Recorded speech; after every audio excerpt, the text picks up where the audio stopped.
What's good, y'all? It's your boy KP. Long time no see. It's a new year, but it's also my birthday today, and I'm 26. Damn! Mid-20s are so weird because I feel like somebody's grandpa, but I also feel young and turned. But regardless of how I feel, I told myself that in 2024, I was going to tap into my full potential and try my best at everything. So here we are. I'm back on YouTube. But honestly speaking, I don't have the capacity to create long videos, but I can promise y'all that I will post a short at least one time every week for all of 2024. And if a video is longer than a minute because you can only post 1 minute videos to shorts, I'm gonna post it as a regular YouTube video. So sit back, relax, and stay tuned for more content. Now let me update y'all about my life. I've moved to Atlanta. I got signed to an acting agency. I've been featured in a couple of TV shows and I've worked on set for some films. I started getting therapy, and most importantly, I gave my life to Christ. A few weeks ago, I made a post to IG asking my followers to send me questions that they wanted me to answer in a Q&A video on YouTube. So let's get into it. And please forgive me in advance if I butcher any of y'all names or IG handles. It's Amarachi asked, what have you been up to? Hope all is well. Honestly speaking, I've just been improving myself and creating a lot of content. I told myself that after I posted my birthday pictures, I wanted to post content for 26 straight days since I just turned 26 and get the ball rolling for consistency for the new year. And since I started therapy, my life has gotten a lot better, so all is well. And I hope all is well with you too. Q Money Ballin asked, what is your #1 goal for this year? Only one goal. Which would you choose and why? My #1 goal for this year is to be financially free. I know people be saying money can't buy happiness, but I promise you, if I had an abundant amount of money right now, that would take care of like 99% of my problems. True_Obed asked, why did you even stop YouTube in the first place? It's hard though. Creating content in general isn't easy, but YouTube is the hardest app to make content for. And I feel like that's because they got a whole bunch of rules and regulations, and then on top of that, your videos kind of have to be long. Like for me, when I go to YouTube, I want to watch something for a long time, either when I'm eating or driving on the road, but I don't get on YouTube to watch short form content. And since I'm so used to creating skits that are like a minute or less, it's hard for me to break that time barrier for YouTube. So I kind of just like disappeared. Precious asked, if the world were to end tomorrow, what would you do one last time? I think I'd have like a big get together with all my loved ones. If I knew the world was about to end, I'd want to spend my last day on earth with the people that I love the most. Simply D asked, how's your walk with Christ going? Can you talk about how it's impacted you and or your content? My walk with Christ is going okay. When I first rededicated my life last June, I was on fire for God. But as time went by, I definitely started falling short and slipping a lot, I won't lie. But my attitude now, when I fall short compared to how it was before, is way better. I'm not really as hard on myself anymore as I used to be, and I kind of just get up, dust off my shoulders, and keep it pushing. For me personally, the impact has been like bittersweet. I've fallen out with a lot of friends because I'm not on what they're on anymore, but I've also gained a few solid friends that I appreciate and hold dear in my heart. As far as my content, kind of like the same thing.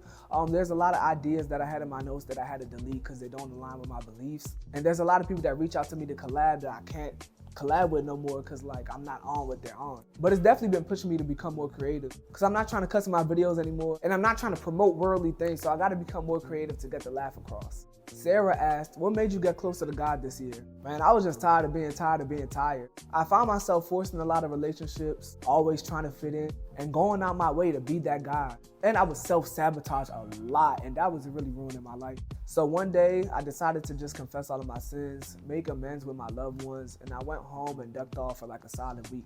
Within that week, my friend Promise invited me to a church service that was going on. I believe it was like a Tuesday or Wednesday, maybe even Thursday. It was a random weekday. And the devil was really working hard because it started at 7 and I was about to leave out because I'm a very on-time person. And then she told me like, oh, don't pull up to 7:30. And I'm like, okay.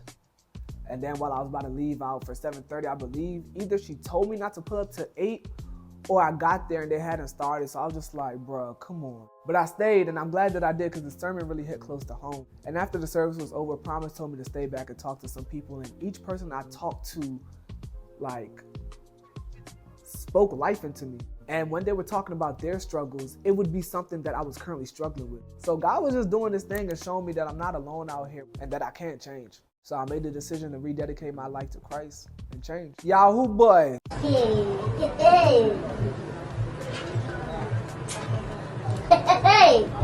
He asked, have you ever been rejected? And if so, how do you keep pumping your self-esteem? Oh God, I get rejected all the time.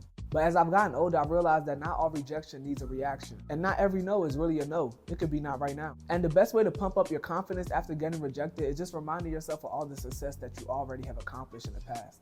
Just like with making content, not every video is gonna bang. So when my views are low, I just scroll down a little bit and go look at videos that did well. And I get reminded that my content is great. This video just didn't do well, and that's okay. They Got Bands asked, has your mental been better ever since leaving the DMV? Yes, but I don't think it's because I moved. I realized that a lot of my problems are self-made. And once I got out of my own way, things started getting better for me. I personally don't think that just changing your environment will change how you feel. Change has to come from within first and then exude outward. Baby J asked, how do you stay consistent and motivated with content? For me personally, whenever I record, I like to knock out enough content that could last me a while if I decide to not create anything again. So I like to tell people that you should treat your content like a TV show. Take Monday Night Raw, for instance. It comes on every Monday. I don't remember what time, but it comes on at a certain time every Monday. So you should post your content on the same day at the same time every week. And there's 4 weeks in a month. So if you take 1 weekend to record 4 videos, you have a month's worth of content in your phone. And as far as motivation, that comes and goes, but that's why you create a lot of content for the times where you're not motivated to create something new. You get to post something old to you, but new to your followers. Real Big Fellow asked, do you ever doubt that this is what God wants for you and you're going the wrong way? All the time. Especially when I decided to rededicate my life to Christ, because it was like, bruh, I can't make these type of videos no more. I can't be cussing. I can't be saying this. I can't have this music in my background. And I kind of just thought about freeing content all at once. But then I realized that I don't have to stop creating content. God gave me this platform for a reason. I just got to clean up the content that I make. Dustin Mooney Jr. asked, what's the toughest thing about being a content creator? I think the toughest thing is just being confident about your work. And I feel like the lack of confidence comes from inconsistency. Once I go viral, instead of me to keep the ball rolling and continue to post, I like to sit back, relax, watch the views hit its peak, and then watch the hype die down. And when that happens, I start looking at the amount of views that my last video got and I question if I could top it. Now, 9 times out of 10, I can't because it was a viral moment. Keyword moment. And I start trying to recreate that exact video, or I get hesitant to post whatever I already had in the vault. Global One asked, where do you see yourself in the next 2 years? In 2 years' time, I see myself on fire for God, financially free, married, hopefully having a kid. And by kid, I mean boy. I don't want no girls. But with my past, I'm probably gonna have all girls. Being my best self and just living my best life. Kanea W asked, what was your biggest lesson of 2023? Nothing changes if nothing changes. I realized that a lot of us say that we want certain things, but we never do what needs to be done to attain those things. And on the other hand, a lot of us say that we don't want certain things anymore, but we continue to do the things that attract those things. So if you don't change, your circumstances won't either. It sounds cliche, but you really gotta become the change that you wanna see. And that's all, folks. I hope you enjoyed this video, and I hope that you enjoy the videos that I'll post in the future. I pray that 2024 is full of the grace of God and good news for you. If you don't already, make sure you follow me on these other social media platforms. Also, like this video, drop a comment, subscribe, and hit that bell so you get notified every time I post a video. Until next time, toodaloo.